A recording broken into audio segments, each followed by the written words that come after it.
Welcome to our second edition of an occasional series. It's occasional so far anyway, and it's called Policy Provocations, short policy ideas and discussions with me and my friend, colleague and partner in podcasting crime, Jean Tunney. And without any further introduction, I'll hand it over to Jean, who has the problem of telling you clearly what we're going to talk about.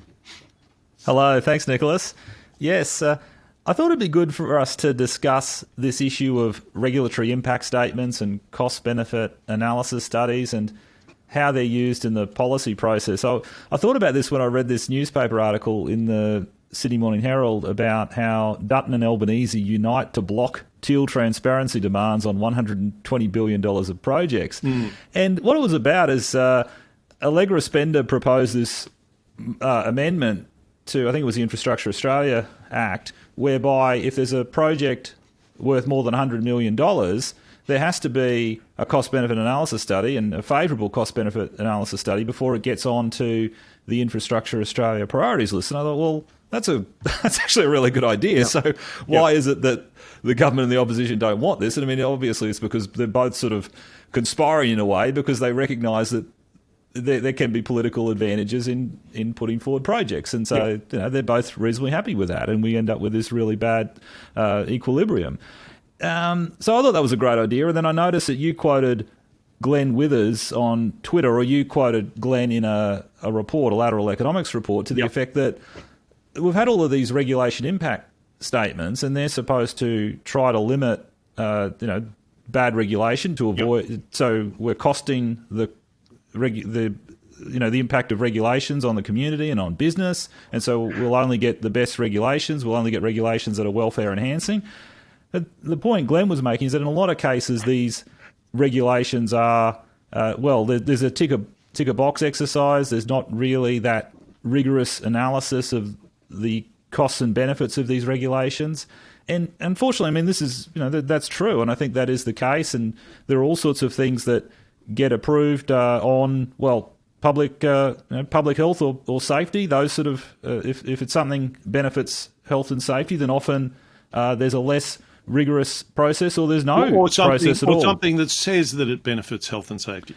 Exactly. And so, the various examples during the pandemic, and also various measures such as smoke alarms in Queensland. Now we have to connect all the smoke alarms in a house or apartment so that they all go off at the same time. They have to be hardwired to connect. Why? And apparently that's best for safety, for health and safety. So, right. I'm not entirely sure. I haven't seen any regulatory impact statement on that. I mean, that's the sort of thing I'd like to see a cost-benefit analysis on, because that's going to cost homeowners and quite a significant amount of money. So there's all those sort of things that happen that there isn't really that rigorous analysis. And so what I wanted to chat with you about is whether this is an example of where we could use your evaluated general concept to get better policy, so that there is a process or there's somebody responsible for making sure that the necessary analysis is done of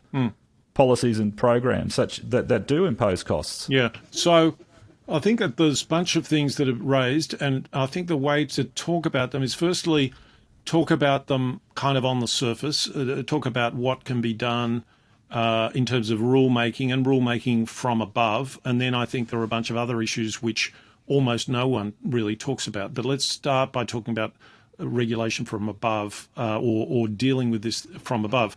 I'm not myself, I'm sorry, I should have probably gone and read up on the terms on which the ALP rejected Allegra Spender's proposal. Of course, the thing that is, shall we say, amusing about it, based on what you've said, is that the leader of the opposition, Kevin Rudd, who became Prime Minister, Kevin Rudd, came to government arguing for Infrastructure Australia to be an independent statutory body that would do cost-benefit analyses of major infrastructure projects. So I think it's obviously a very important thing to be doing. There are interesting questions about whether, having done a cost-benefit analysis, whether politicians themselves should then be free to ignore it and just go ahead with what they reckon is the best thing. that's democracy in a way, but we're all suspicious enough now to know it's a certain kind of democracy, which is actually the politicians doing favours for powerful people rather than having very objective views about what's best for the community. So the more we can, at the very least, make that process transparent, the better. And I would have thought that, I mean, we're now in a pretty bad situation with infrastructure because I'm from Victoria. I think that Victoria might be the not the world's worst practice, but the nation's worst practice as far as having two different infrastructure plans with the two major parties, and then when they get into power, they write a check of billions of dollars for the developers of infrastructure who have been sensible enough, clever enough, Machiavellian enough, financial enough to put in the contract. Yeah, look, this is really going to be very tough for us to wind back. So rather than just meet any necessary costs, you owe us this many billions of dollars. And they even have some arguments for that because, of course, it is costly to raise finance, and it's costly in terms of one's credibility in the market to then turn it all back on itself and so on. So we've, as government has gone from Labor to Liberal to Labor, billion-dollar checks get written out. That's an incredibly, that's really, we should be really angry about that. And it's in contexts like that, I mean, one of the things that raises is my other go-to solution, which is to say, I don't think the answer is just to let politicians do whatever they want. If politicians want to deviate from these from objective cost-benefit analysis, then maybe we have a randomly selected council of people with some expertise, and if they give the tick to it, fine, it can go ahead, and if not, it can't. This is worth billions of dollars. It's pretty serious stuff.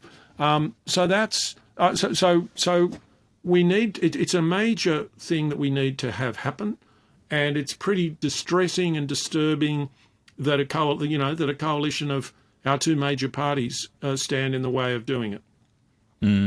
So with that council, were you talking? So randomly selected? Randomly selected from the population or of people who are have some expertise in infrastructure? I don't really care. I'd be happy with a randomly selected from the population because what they're going to do is they need a budget and they need to ask experts and get experts with different perspectives and listen to those. I mean, they're not going to imagine that they can do the analysis themselves any more than parliamentarians imagine they can do the analysis. If they're interested in the analysis. But the public, I think, will be, a body like that would be interested. But, various people think of that idea as that they have a kind of a background hostility to the idea of ordinary people doing this. I don't think there's any problem with it for the reasons I've just said, that ordinary people, when they are confronted with how they make this decision, will actually get experts in and listen to them.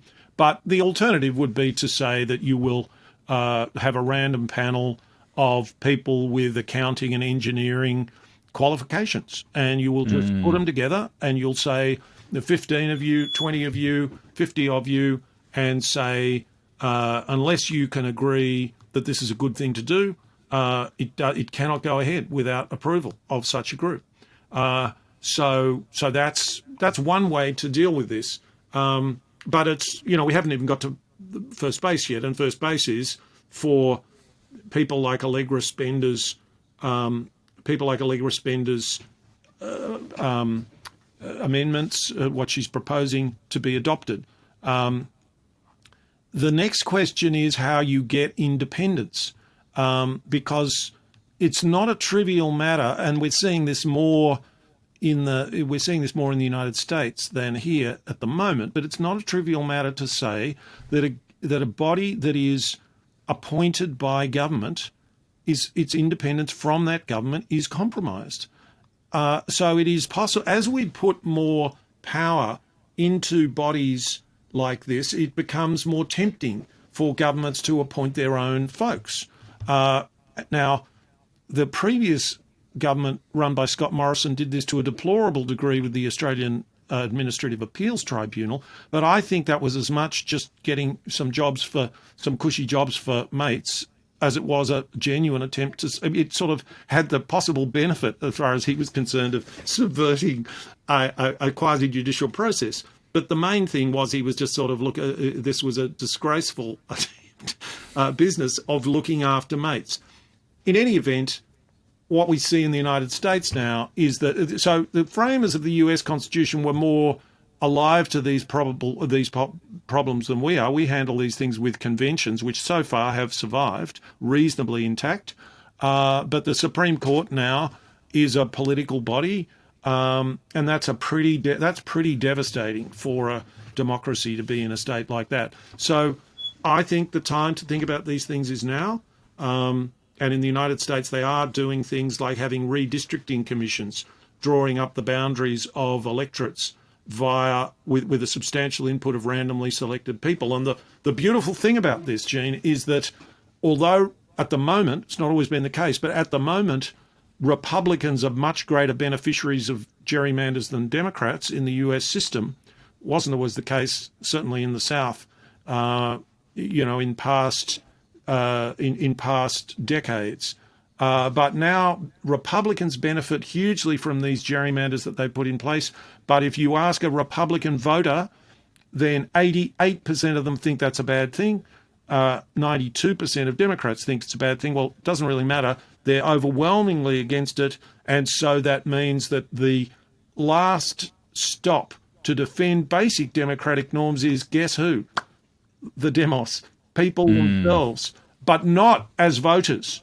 It has to, in a different institutional context, they will defend democratic norms much more seriously than politicians will. And I don't want to be moralistic about this. Politicians all the way back to Abraham Lincoln are about building political careers. And that means that they have to make trade-offs between ends and means all the time.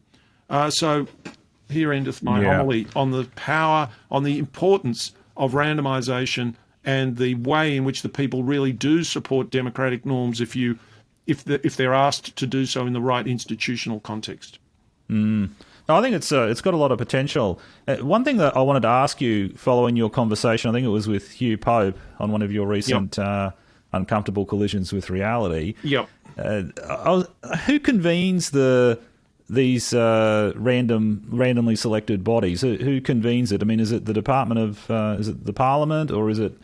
Do you have to have someone do you have to appoint a statutory officer to convene them, to set the agenda? Like, who actually runs that? Do you know how that? Have you thought about how that all works? So when I was speaking to Hugh Pope, I was speaking to him about the book, The Keys to Democracy, that was written by his father, Maurice Pope, and he was proposing a complete replacement of elections by sortition-based bodies. So he had sortition-based bodies for foreign affairs, sortition-based bodies for domestic affairs, and different parts of government and different regions and so on.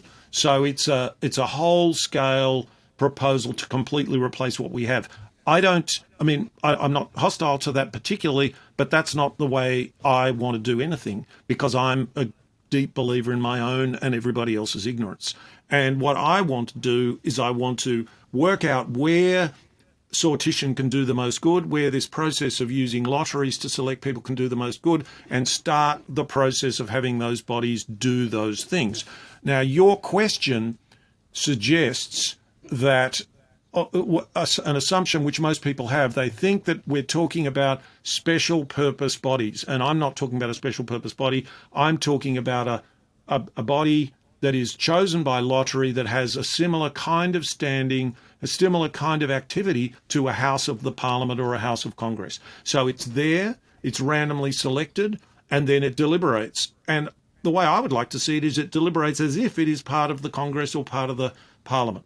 Now, I want to privately fund this because it will take until I'm dead to get governments to agree to this stuff. They can't even agree to independent infrastructure assessment. I want to privately fund such a thing like that, and therefore it can't have any formal power in the Constitution. But I think it would have a lot of power because it, as a participant in political debate representing the considered opinion of ordinary people, it would be very influential. So when Tony Abbott is trying to get the abolition of carbon pricing through the Senate, ordinary people would eyeball this stuff and they would have worked out that if we pass this, we're going to have to find, by now, 11 to 12 billion dollars more in revenue than we would the other way around, and we won't meet our targets. And we won't have anything to do if the targets, to get to zero. So that's how I see it working. I think it would have it puts the thumbs on the scale for the considered opinion of the people. Now, so I don't think I don't want any process where the Parliament decides what it's going to talk about, when it's going to run. We've been through all that with Charles I. We had to cut his head off. He wouldn't run Parliament. I don't want to cut anyone's head off, Gene. So it acquires its own status in the Constitution, in the way that the House of Representatives doesn't need the Senate's approval to sit. So that's the way I see where I'm trying to hit. Yeah, I think the idea of having it start as a private initiative, I quite like that. And you could probably draw on independent experts or people, their expertise, and I think people would voluntarily try to inform that body. Exactly. Because one thing I'm thinking of here in Brisbane is the Cross River Rail. So this is this massive new subway system that we're building in Brisbane. It was originally supposed to cost $5 billion. Everyone expects it's going to cost a lot more than that now. I think the government's already said there's $1 billion cost overrun or something like that. It'll probably be even more. Now, at the time, there are a lot of people sceptical of that, but the government eventually did produce a business case from its infrastructure or Building Queensland body, its independent advisory body, or so-called independent. Yeah. And but I don't know. I mean, there's still a lot of people sceptical of it. I thought that was an example of a project whereby it would be good to have more community input and a debate on it, not just have a government report come down, because this is something that's causing a lot of disruption in the city, in the inner city in Brisbane. Yeah. And potentially it's not really that necessary, given that Brisbane's not a very dense city, and we've already got a suburban rail system. We've got buses, and it's a sort of dubious merit. It was a project that really needed a lot more debate and discussion. And there are a lot of experts, people I'd talked to, people who work in government, engineers who were very sceptical of this project. Well, I completely agree. We've got our own version of this down in Australia, down in Melbourne. I would imagine it would be worse than yours because it couldn't possibly pass a cost-benefit analysis, the one that the current government is trying to work up a rail loop. And it looks great on a map, and it's easy to sell to the electorate. But if you just pay a bit of attention and listen to people who know about this stuff, it's going to end up costing. Well, it's currently, as my memory tells me, that it's currently costed at $50 billion, but it's more likely to, the general rule of thumb would be to double that. And I don't think that's unrealistic at all. And I think it's likely to carry about 2% of traffic. Because people do not, it looks nice on a map to have a ring road, but it's largely a radial city, and it simply is, it sounds like, and I'm no expert, but it sounds like excruciatingly awful policy, and it's importantly awful policy. Like, I can forgive any government lots of awful policy if it's cheap and it's sort of nodding the head to various people they want to nod the head to. This is likely to be $100 billion, and that's just outrageous. And the other thing I would say is, I think a lot of people imagine that citizen juries will have, if you like, populist instincts about economics. And I think I think it might actually be hard to convince a citizen jury that tariffs weren't a good idea. But I'm not even sure of that, because people know that they don't know much about this stuff. And so I'm not even sure of that, but I'm a lot more confident that they're going to eyeball this. They're going to eyeball this Brisbane plan or the Melbourne plan, and they're going to say, is this really how we should spend our money? And they won't do it. I mean, the way our system at the moment deals with these issues is largely ideological. So people, if they're on the left, like the idea of public transport, and people on the right want more money into roads. Well, that's just hopeless. I mean, we've got to have the good investment, and we've got to try and work out what that looks like. And it will sometimes be, excuse me, more public transport investment, and sometimes it won't be. And I think the public will be pretty good at working that out, at least as good as our politicians are. And if it doesn't work it out, well, then we can all be happy that was what people wanted. That's the other thing. You end up, the people wanted to do it, and they did it. It's not terrible. Yeah. Just one thing I'd note is it's not necessarily a left versus right thing here in Queensland, because when Campbell Newman was in power, he changed it to a bus and train tunnel, and there are a lot of concerns about that. I'm not sure that would have. I don't know. It looked like a funny thing to have them both in the same tunnel, and so when Labor got back in, they went back to the Cross River Rail that was a project under the Beatty and Blythe. It's quite like Victoria Parkette project. I mean, the Dutch managed the coexistence of rail and buses very well, so who knows? Anyway. Yeah, I mean, I'm not a transport expert, but I do think we need more. We just needed more debate. And, exactly. And get alternative views in. And yes, and wouldn't it be good for a citizen jury or a citizen assembly to say, well, we've had enough debate? Because of course, what happens is that in our partisan system, whoever the current thinking favours says, we've had enough debate, we can't have more reports, and that's a reasonable thing to say most of the time. It doesn't mean it's right, but that's what they'll say while we're getting on with the business and so on. And so just all these kinds of things, we no longer have a system that can make even those kinds of procedural decisions in a way that the community feels is pretty legitimate. One side's going to go, they would have said that. They used the guillotine and they got it through, and next time we'll do that. That's an awful way to solve these problems. Yeah, that's right. Yeah. All right. Well, okay. We had a strict regime of doing this in under 20 minutes, and we have failed miserably, Gene. So what I propose is our editor will just speed up the speed of our talk until we fit into 20 minutes. So he probably won't do that. But if we're talking very fast, you'll know why. Well, now I've discovered it doesn't change the pitch of of our voices. That's fine. That's good. Okay. All right. Well, we didn't get on to some of the subtler things about putting in place these mechanisms at the top and finding that they don't have much effect down the bottom, which is the regulatory impact statement problem. But we might be able to talk about that at another time. Okay. But thanks very much. Sounds good. Okay. Thanks.